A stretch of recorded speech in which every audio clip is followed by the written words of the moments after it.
This is Jimmy Brown with Brownstone Custom Cabinetry. Tonight I want to talk to you about the difference between a higher end and lower end kitchen cabinet.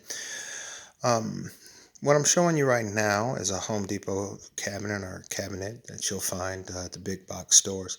Um, it's featuring a hardwood door, five-piece door, and a hardwood face frame, and a hardwood face frame.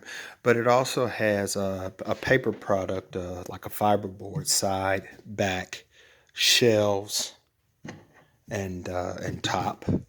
And you can sort of see over here on the side what that paper product is. You know, it's like a fiberboard. So if you look up here, you'll see those chipboard or fiberboard amalgamation. This is primarily done for cost. It does represent about 90% of the cabinet industry right now. I can't say that this is a bad product. I can tell you that if you put it together, a lot of people won't know that that the sides and the back aren't the highest level when it comes to the material. The upside to this is it is cost effective. This is probably an $80 cabinet. You can paint it or stain it any color you want.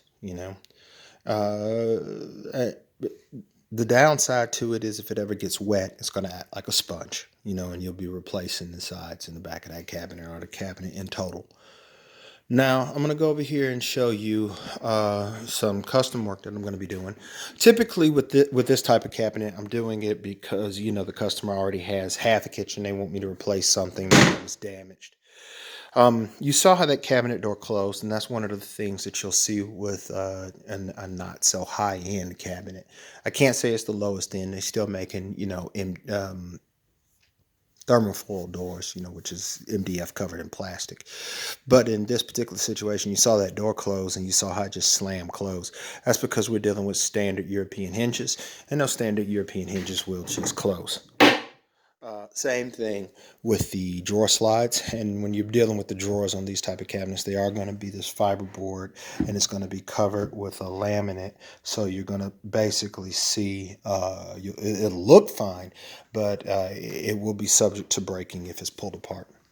Now, if we're going to go over here and look at a more high-end cabinet, this is a custom cabinet that I'm making for a built-in on a lady's fireplace. Of course, it is not complete, but what it is showing you is that what I am trying to show you here is that this is going to be made with plywood sides.